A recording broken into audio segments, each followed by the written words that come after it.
Langley Tarmac. 7:42 on a cold Tuesday morning in October. 200 pilots waiting for the joint wing briefing. Captain Sawyer Aldridge stepped down from her Raptor and kicked over a mop bucket. Water spread across the concrete. She turned on the man in blue coveralls.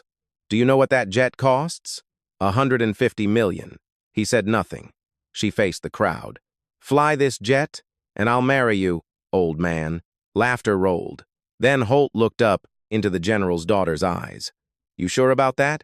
She answered without a breath. "On my honor." The laughter died. The words hung in the cold air like smoke that refused to lift. In the United States Air Force, "on my honor" was not a phrase a pilot threw around. It was a formal pledge that placed an officer's commission against the promise. Every pilot standing on that tarmac knew it. Sawyer knew it the moment it left her mouth, and she felt the weight settle onto her shoulders a half-second after it was too late to take back. Holt looked at her for 2 more seconds. Then he turned and read the tail number of the F-22 parked beside her, his voice even, almost bored. Tail 04-4082. Block 30. Right wing had a panel replaced in March of 2017 after a G-load incident at Nellis. Every word was correct. Every word was classified. At the far end of the hangar, Master Sergeant Dante Burrow set his coffee cup down on a workbench. He had known this morning would come. He had hoped it would not. Sawyer blinked. "What are you doing here?" "Mopping the floor, Captain." Holt picked up the bucket and walked toward the wash station without looking back. Lieutenant Flanagan, her wingman, nudged her elbow. "He's bluffing." "Forget it." But Sawyer did not move. She had staked her commission on a joke. The man who had just answered her had not been joking. In Yorktown that afternoon, at 3:15, Juno Ridgway came out of the elementary school with her braids swinging. Holt waited by the pickup. She held up a drawing. "Look, Dad, teacher asked what you do. I said, you clean airplanes. She said that was beautiful." Holt smiled. He did not correct her. He had never corrected her. Back at the cabin, after dinner, he opened the bottom drawer of the pine dresser and pushed aside a folded sweater. Underneath was a small pine box. Inside the box rested a silver pin shaped like 2 crossed arrows. "Test pilot, United States Air Force." He looked at it for 10 seconds, closed the lid, closed the drawer. That night he read Juno a chapter on constellations. She asked, "Did you ever want to fly, Dad?" He brushed her hair back. "I'm going to go mop the floor. Sleep tight, kiddo." At the bachelor officer's quarters, Sawyer sat at her laptop. Civilian contractor Hangar 7 Langley Holt Ridgway. Nothing. Ridgway test pilot, F-22. The first hit was a USA Today piece from June of 2019. Raptor test pilot grounded after mid-flight anomaly. The photo had been scrubbed. Only the caption remained. Major H. Ridgway, 34. She closed the laptop and stared at the ceiling. Under the officer code, swallowing a public pledge of honor meant a board of inquiry. She had locked herself into a commitment with no exit that did not end in disgrace. She opened her email, typed a draft. "Dad, do you remember the Ridgway case in 2019? She did not send it. She saved it. Outside the hangar, Burrow pulled Holt aside. "She's running your name. You know that." "I know. What are you going to do?" Holt wiped a streak of oil from his sleeve. "Nothing." She made the promise. "Not me." Burrow was quiet. Holt did not need to do a thing. Sawyer had chained herself. In a corner office on the E-ring of the Pentagon, General Ellis Aldridge lifted a secure line. The voice on the other end did not identify itself. "He's working at Langley, sir. And your daughter gave her word of honor in front of 200 pilots that if he can fly the Raptor, she'll marry him." Ellis set the phone down. He looked at the window for 4 seconds. Then he pressed the intercom. "Cancel Friday. I'm going to Hampton. Wednesday." Sawyer found Burrow in the break room off the flight line and sat across from him without asking permission. The coffee urn hissed in the corner. 2 maintainers at another table looked up, read the situation, and quietly left. "Sergeant, you knew Ridgway from before." Burrow stirred his coffee. "I've known a lot of janitors, Captain." He read a block serial through an open hangar door at 4 meters. "That number isn't stenciled outside. It isn't on any public registry. Only crew chiefs and program officers see it. Maybe he read the maintenance report yesterday." The report doesn't include the 2017 panel history. That incident was closed with the Nellis Review Board. Sealed. He set the cup down carefully, like a man putting down something that had become heavier than it should be. Captain, I have 30 years on this base. I have 4 months until I retire. I have a wife in Newport News with a knee replacement that costs us $800 a month. Don't ask me a question whose answer costs me my pension. She looked at him. His eyes were steady. Sad, but steady. Sergeant, is he the man I think he is? I didn't hear that question, Captain. She stood. His refusal was its own answer. That afternoon, on a training sortie off the Virginia Capes, she executed a high-G recovery at the edge of the airframe's envelope. The maneuver had a name in the weapons school manual, Ridgeway Recovery, Appendix C. She had flown it 100 times since the academy. For the first time in her life, she said the name out loud inside the helmet and felt the hair lift on the back of her neck. She was flying a technique written by the man she had mocked in front of 200 pilots the day before. Flanagan's voice came through the comms. Lead, you're quiet. Everything okay up there? Roger. Returning to base. She landed and did not go to debrief. She walked straight to Hangar 7. Holt was cleaning the glass on a radar nose housing with a microfiber cloth. Methodical, the way a man cleans a thing he has touched 1,000 times. She stopped 3 meters behind him. Ridgeway Recovery. Appendix C. You wrote it. He did not turn. I mopped the floor, Captain. Major Holt Ridgeway. Born 1984 in Colorado Springs. Test pilot on the Raptor program, 2014 through 2019. Call sign Mother Goose. You hold the unofficial record for the highest sustained G recovery in program history. Now he turned. His eyes were blue, tired, not surprised. That's the past, Captain. You know what I promised yesterday. You promised, Captain. Not me. I'm not holding you to it. But I'm holding myself to it. He looked at her for a long moment. The microfiber cloth was still in his hand. Then that's your problem, not mine. Why didn't you correct me? On the tarmac. In front of them, you could have said one word and the whole thing would have stopped. He set the cloth down on the edge of a toolbox. Captain, I stopped correcting people a long time ago. It doesn't change what they decide to think of you, and it doesn't get the floor cleaned. He picked up the bucket and walked away. She stood alone in the empty hangar with the low hum of a ventilation fan moving overhead and the smell of jet fuel hanging in the concrete. Back at the BOQ, she opened the draft to her father. She edited it. I need to see you. About Ridgeway. She sent it. 5 minutes later, the reply came. Tonight, Officers Club, 2000. In Yorktown, Juno had come down with a low fever by evening. Holt sat on the edge of her bed and opened The Little Prince to the chapter about the fox. He read a page, and she stopped him. Dad, is there someone you don't want to see again? He set the book down on his knee. Yes. Why? Because seeing them again means having to choose. And choosing is hard, kiddo. At the gate of Langley that same hour, a black Lincoln slowed to a stop outside Hangar 7.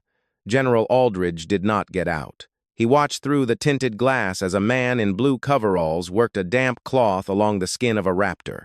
4 seconds. Then he told the driver, "Take me to the Officers Club." 8:03. Sawyer walked into the club and saw her father already at the corner table with a bourbon in front of him. You got here fast. I had business in Norfolk. It's on the way. She did not believe him. She sat. Ridgeway. 2019. What actually happened? Ellis looked at his daughter and was quiet for 5 seconds. Why are you asking? He's the janitor at Hangar 7. And I gave my word of honor in front of 200 pilots that if he could fly a Raptor, I would marry him. Her father's hand tightened on the glass. It did not show, but Sawyer was the daughter of a general. She saw it. Do you understand what you've done? Yes. If you recant, you stand in front of a board of inquiry. If you keep the promise, and he flies, you marry a man discharged under cloud. 2 paths. Which one? I choose the truth, Dad. About 2019. Then I'll know which path. Ellis drank. He was a good pilot, Sawyer. Ordnance Day, he lost control. A $150 million Raptor came down near civilian housing in Nevada. If he hadn't ejected in time, people would have died. I signed the order. I don't regret it. What did the report say? Pilot error. Standard. Dad, I've flown the Raptor for 6 years. The FCS from 2018 had a known bug in high G override. Lockheed patched it in 2020. Why didn't the investigation mention it? Because you don't have the rank to read the full report. She stood. I will. Sawyer. His voice dropped. Don't dig this up. He's settled. You're settled. I'm settled. I stopped being settled the moment I opened my mouth yesterday morning, Dad. You can't save me from this. She left him there. Outside, the parking lot was cold, the sky black above the oaks. She thought of Holt's face in the hangar, tired, not surprised, like a man who had been waiting 10 years for someone to ask. She did not know why she felt ashamed, but she was. In Yorktown, Juno was asleep. Holt sat on the porch with a mug. He heard tires on gravel. Sawyer stepped out. She was not in uniform. Gray sweater, jeans. I don't know why I came. Ma'am? Maybe. He was quiet. Then, coffee? She nodded. They sat at opposite ends of the wooden porch table for 10 minutes without speaking. Wind moved through the pines. She looked at the window. A red paper airplane hung from the ceiling of a child's room. Your daughter's. Juno. 9. Does she know you used to be? No. Why? Because she just needs to know I'm her father. Nothing else matters as much as that. She set the mug down. Major Ridgway. Mr. Ridgway. 10 years now. She nodded. She stood to leave, then turned at the step. I gave my word on honor yesterday. You know what that means in the Air Force. I know. I won't recant.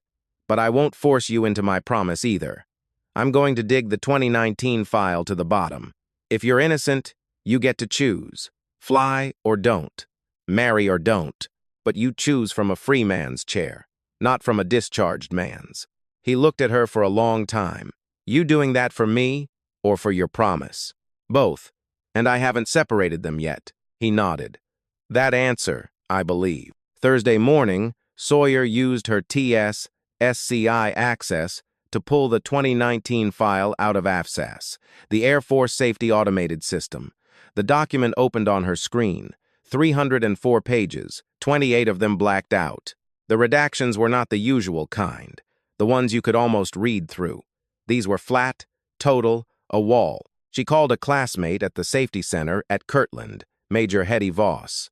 They had shared a room at Laughlin during UPT, and neither of them forgot. Hetty, I need the redacted portion on the Nevada Raptor incident.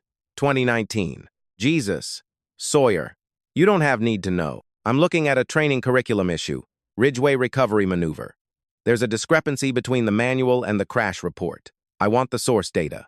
Silence. Long silence. Then, quieter. I can't give it to you through channel. If I pulled that file for you, we'd both be sitting in front of OSI by Monday. Hetty. But there's an author of record on the portion that was buried. Dr. Marisol Tenner. She was a senior FCS engineer at Lockheed. She retired in 2020. She teaches aerospace engineering at William and Mary now. In Williamsburg, 15 miles from Yorktown. Thank you, Hetty. Sawyer, whatever you're doing, be careful.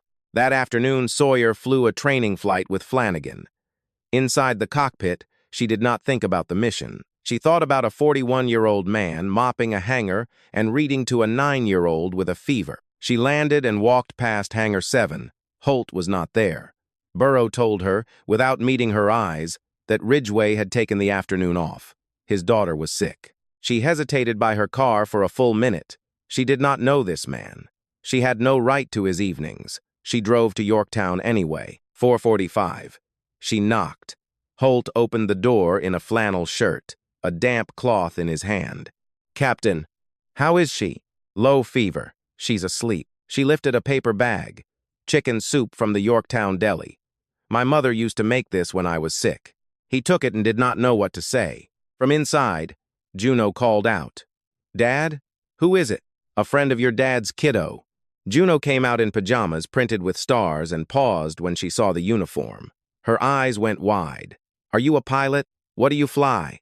F-22 Raptor. Oh. Juno took her hand and pulled her to the bedroom and pointed at the paper airplanes hanging from the ceiling on strings. That one's an F-16. That's an F-35. The red one is an F-22. Dad says the 22 is the prettiest. Sawyer looked at Holt. He turned his face away. Your dad knows a lot about airplanes, huh? Juno nodded vigorously. Dad knows everything. He just doesn't like to say it. Sawyer stayed for an hour. She told Juno about a mission through the tops of clouds. Holt leaned in the doorway with his arms crossed and did not interrupt. When she was leaving, he walked her to the car. The sky was full of stars. He looked up. Don't tell her anything about me. She's not ready. You'll tell her someday? I will. When she's old enough to understand why her father was silent for 10 years. She nodded. She opened the car door and then turned. I'm going to dig this all the way to the bottom, Holt. He looked at her. It was the first time she had used his name. Don't do it for me. I'm not doing it for you. I'm doing it for a promise I made on my honor. You don't belong to that promise. I do. He nodded once. Fair enough. Friday morning at 9:20, Sawyer drove to Williamsburg. She found Dr. Tenner in her office at Small Hall, 3rd floor, a narrow room lined with engineering journals and 3 framed patents. White hair, dark glasses, a teacup at her elbow that had gone cold. She looked up when Sawyer knocked and did not seem surprised at the sight of the uniform. You're General Aldridge's daughter. How did you know? Because I've been guessing for 10 years which of you would knock last. I thought it would be Ridgway. I've had a letter for him in my desk since 2020. I never sent it. Sawyer sat. The FCS report. 2018. What portion did you write? All of it. 200 pages. I proved the bug in the G override mode at 8.2G produced a loss of flight control authority for 1.4 seconds. The autopilot would hand back to the pilot a jet that had not been flown for 1.4 seconds. In high G, 1.4 seconds is forever. Ridgway was flying 8.7G on the incident flight. Software, not pilot, brought that Raptor down. Why didn't you publish? Because Lockheed held a $33 billion contract. Because the Pentagon needed the Raptor flying to deter Beijing over the South China Sea. Because one pilot is easier to replace than a program. I signed the non-disclosure. I took $600,000 in severance. And I kept quiet. Why are you talking now? Because I'm 72 years old and I have no grandchildren to be afraid for. And because for 10 years I haven't slept a full night. She opened a drawer. A thumb drive in a small brown envelope. The original. Unredacted. I have held this in violation of my non-disclosure for 10 years. It's the only copy. Sawyer took it. Her hand shook slightly. Captain, if you publish that, your career is finished. Your father's career is finished. The program is grounded temporarily. Lockheed will sue me personally, and I will lose everything I have left. Are you certain? Sawyer thought about a child in star-printed pajamas pointing at a red paper airplane. She thought about on my honor. I'm certain, and you understand. Whether you publish or not, if Ridgway can fly that Raptor, your marriage promise still stands. It does not go away when he is cleared. It only turns from a cruel joke into a real commitment to a free man. Have you thought that through? Sawyer stood very still. Tenner had said out loud the thing she had not let herself think. Clearing Holt would not free her. It would only turn her word into something heavier. I understand. Back at the BOQ, she opened the drive. At page 94, she had to stop and step onto the balcony. The Virginia night smelled of salt from the bay. Her phone rang. General Aldridge. Sawyer. I hear you met with Tenner. You're watching me? I watch every door into Small Hall when I need to. Come back to base. Now. No, Dad. Silence. Then, quieter. You're ending your career. No, Dad. I'm keeping my honor. That's what you taught me when I was 8. Do you remember? She hung up. At 11:40 that night, Holt was locking Hangar 7 at the end of his shift. 2 security police walked up. Mr. Ridgway, come with us. For what? Contractor background recheck. Direct order from the ACC commander. Ellis had thrown the first strike. Holt's access badge was revoked on the spot. He stood outside the main gate at 1 in the morning in blue coveralls, his pickup keys in his hand. Saturday morning. Sawyer drove to Yorktown and found Holt under the kitchen sink with Juno handing him a wrench. A pipe wrench for a child's hand, heavy, held with both palms. She climbed out of the car. The air smelled of fallen leaves and something baking. You've been locked off the base. I know. My father did it. I know. Juno popped her head up from under the sink. Miss Sawyer, will you stay for pancakes? Dad's making them. He's the best at pancakes. Sawyer nodded. Juno ran inside, the wrench still in her hand. Holt kept his voice low. He spoke to the pipe. Don't come back, Captain. The more you come, the harder he hits. I have nothing left to lose. You have everything. I have the original FCS report. From Tenor. Holt looked up. For the first time in the story, she saw his face without its guard, unclenched for half a second. She gave it to you? Yes. I called her for 10 years. Every year, on the anniversary. She never picked up. Maybe she was waiting for the right person to ask. He was quiet. He wiped his hands on a rag. What are you going to do with it? I don't know yet.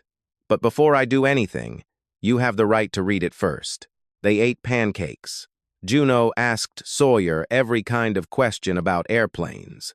Holt said little. When the plates were empty, Juno ran out into the yard. Holt and Sawyer sat at the kitchen table. She opened the laptop. He read 2 pages, then pushed it away. I don't need to read it. I know what's in it. I flew that jet. What will you do? Nothing. I have Juno.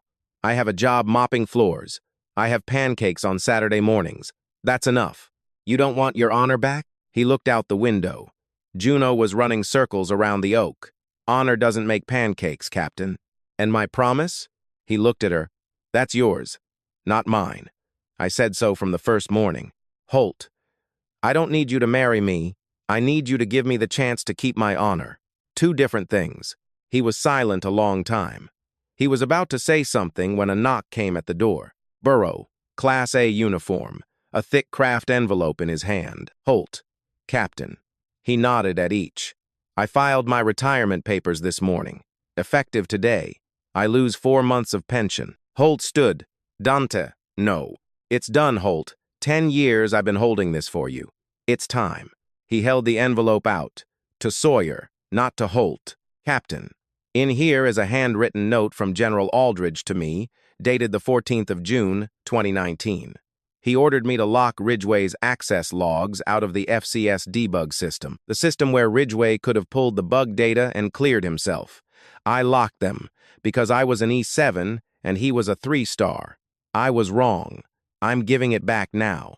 Sawyer opened the envelope, her father's handwriting, his signature. An administrative record of a 3-star general obstructing an inquiry. Holt sat down in the chair. He could not speak.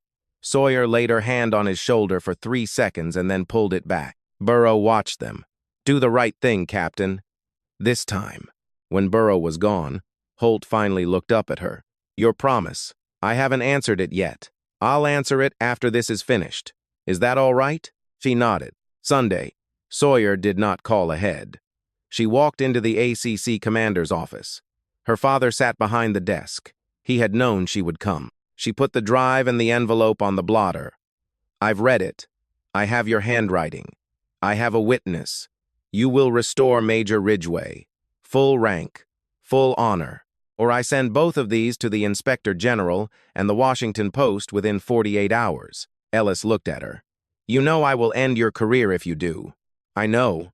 You know I'm your father. I know. And I know Holt has a 9-year-old daughter named Juno, who has not had her real father for 10 years because of a decision you signed. I cannot be your daughter if I am silent. You taught me that. He was quiet a long time. He stood and walked to the window. The tarmac was below. A Raptor was being towed out for a Monday demonstration. I will not sign under a threat. But, he turned. There is one thing, Sawyer. You gave your word of honor in public.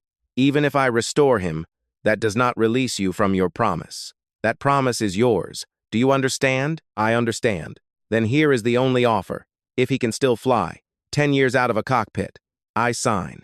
He flies a Raptor in front of a 3-star board, a clean landing, and I restore him. Public ceremony. ACC apology. And you choose whether you keep the marriage promise. I will not interfere. You think 10 years out of the seat means he won't make it back. I think 70% of pilots do not recover a cockpit after 4 years off. 10 years, 90%. But that is the only offer. Do you accept? Sawyer knew it was a trap. Ellis was betting on statistics. She nodded. I'll ask him. That afternoon, she sat with Holt on the porch in Yorktown. She told him everything. Holt was quiet a long time. He watched Juno throw a red paper airplane in the yard. It banked, glided, came down near the oak. 10 years, Captain. My hands don't remember the stick. If you refuse, I have enough to destroy my father without the flight. You don't need to get back in. If you destroy your father, you won't be able to face him again. I know, and your promise? It stands. But Holt, don't fly for that promise. You don't owe me a wedding. I don't owe you a flight. He looked at her. Then I fly for what? She was quiet. Then, for Juno. For the day she asks why her father was silent for 10 years. So you don't have to tell her it was because her father was afraid. He stood. He went inside. 5 minutes later, he came out carrying the pine box. He opened it. The silver pin rested on the velvet. He held it in his palm. I'll fly. Not for rank. Not for your father. Not for you. Not for the promise. He looked at the window of Juno's room. For her. Sawyer stood. She walked to the car and stopped. She came back and stood a meter from him. Holt. Yes? If you don't land safe, he smiled. The first time in the story. Very small. I'll land, Captain. She put out her right hand. He took it. 5 seconds. Longer than the handshake needed. Tuesday morning. 10:00. Hangar 7. Holt pulled on a flight suit for the first time in 10 years. It was tight across the shoulders. The Nomex smelled faintly of cedar and old storage. Burrows zipped the collar behind his neck, said nothing, nodded once. On the rack beside them hung a clean spare helmet with Ridgway's name still stenciled on the side in white. Burrow had kept it in his locker for a decade. Out on the tarmac, a 3-star board stood behind the glass of the observation rail. Ellis at the center. Sawyer stood 2 meters from her father and did not look at him. Juno, whom Sawyer had signed out of school that morning with Holt's permission, stood beside her with her hand in Sawyer's, wearing noise reduction headphones. She did not know everything. She knew her father was about to do something important and that Miss Sawyer had said it was safe to watch. Holt walked to the Raptor. Tail 04-4082. The same jet Sawyer had stepped out of the morning they met. Pre-flight. He touched each part the way a man touches an old friend after a long absence. The pitot tube, the leading edge of the wing, the main gear, the nose wheel, the intake. He circled the aircraft once, slowly, counting panels. He climbed the boarding ladder into the cockpit and sat.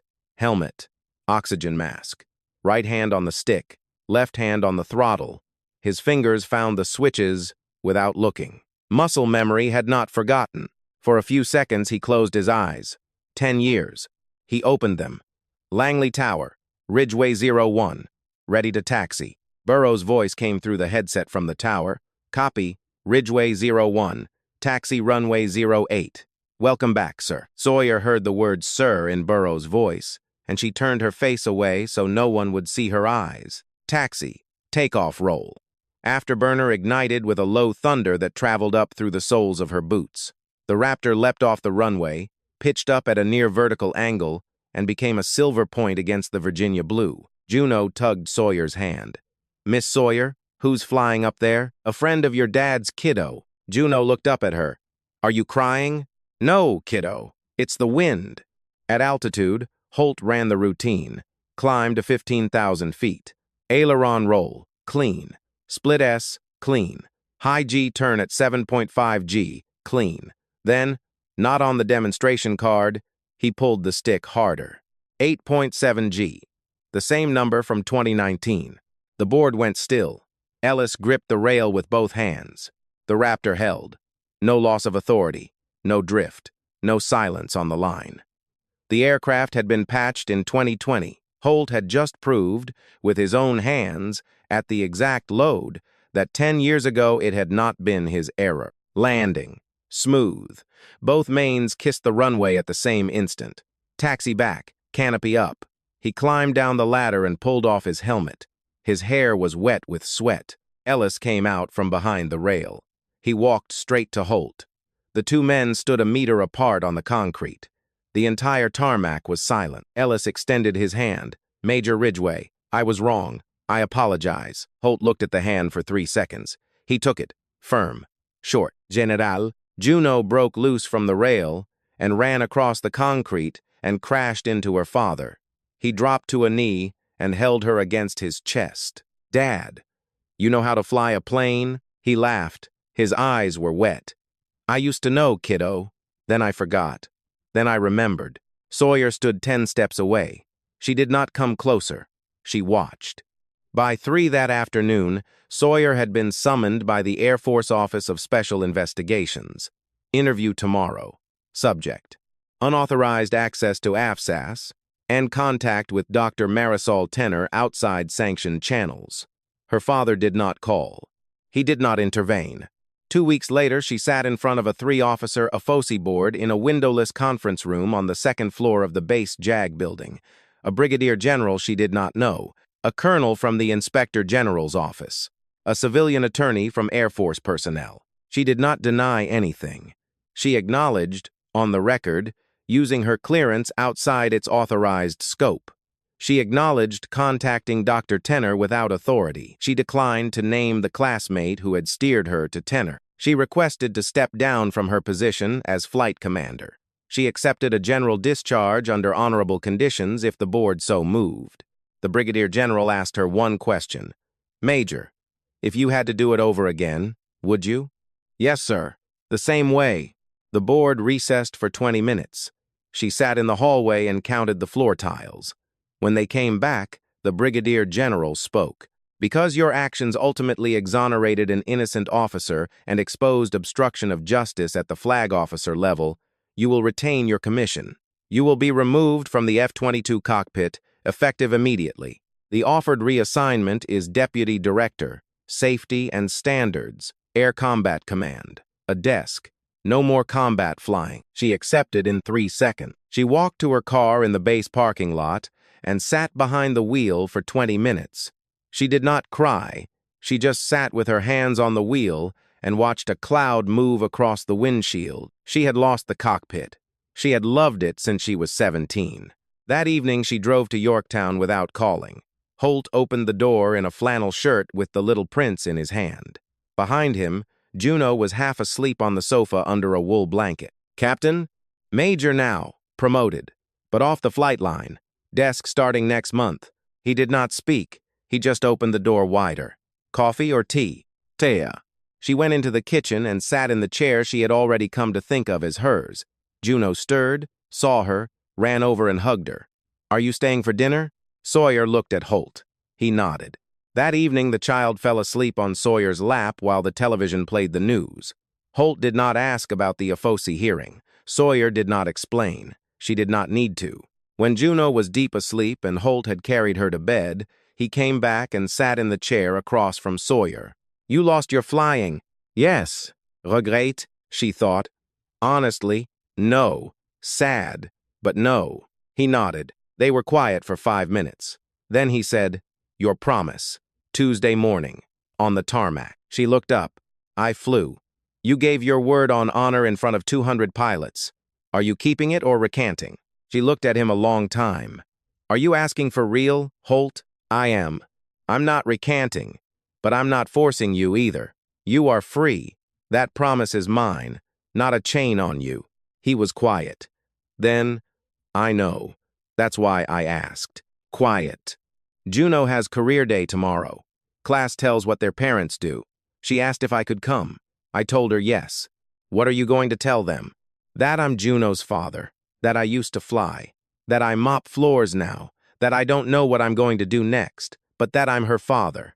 That's the main job." She smiled. The first time in the story. "Could you come?" "May?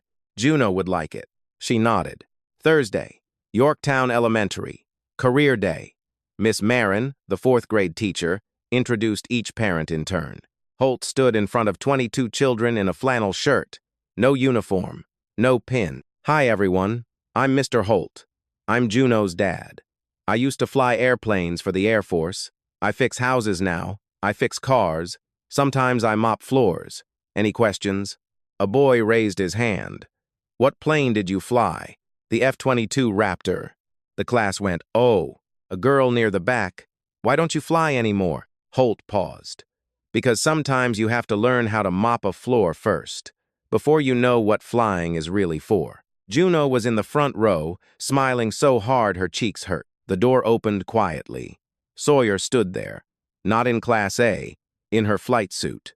The last one she still had the right to wear before she moved to the desk. Miss Marin brightened. "Oh, Captain Aldridge, Major." "Never mind, Miss Marin. I'm just visiting." Juno spun around, saw Sawyer, jumped. "Miss Sawyer." Sawyer stepped into the room and stood beside Holt in front of the class. "Everyone, this is Major Sawyer Aldridge. She flies F-22s, too. Better than I ever did, back in the day." Sawyer shot him a look. He smiled. She lifted a paper bag. "I brought something for all of you." She opened it. 22 small red paper airplanes. She had folded them overnight. One for each of you. Folded the way I used to fold them when I was your age. The class went, "Oh." The children passed them out and laughed. When the class ran out into the school garden to throw them, Holt and Sawyer stood at the window overlooking the yard. The afternoon sun cut across the grass in long October light. Juno threw hers. It banked. It glided. It landed gently on the grass near the fence. "She's like her father," Sawyer said, "or like her mother. Caroline used to fold them for her. Red ones, always red. Quiet." Then Sawyer. "I start my new post next week. Deputy Director of Safety. Building 14, Langley. A 3-minute walk from Hangar 7. Convenient. Very." He did not look at her.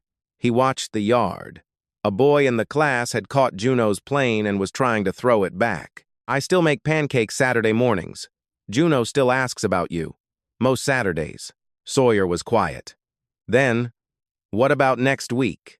"Next week sounds good." Holt. "Yes.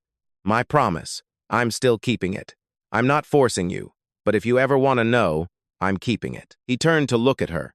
It was the first time in the story he had turned toward her instead of beside her. "I know. I've been thinking about it too. And I think it's not a chain. It's a question. You answer it every Saturday morning. Not once. Not in a church. Every Saturday. That's a different kind of oath." She nodded. She did not say anything. She did not need to. 3 months later, Saturday morning in Yorktown. The kitchen smelled of batter and warm butter.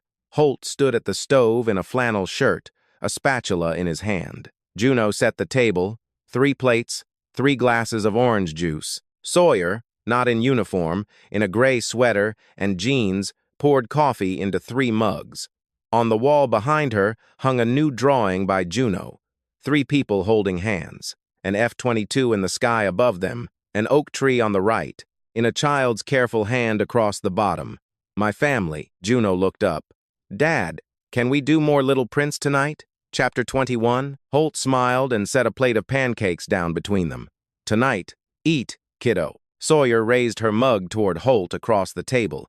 She did not speak. He nodded back. Outside the window, a red paper airplane drifted across the yard on a thin October wind. A child from down the road picked it up and ran away with it, laughing.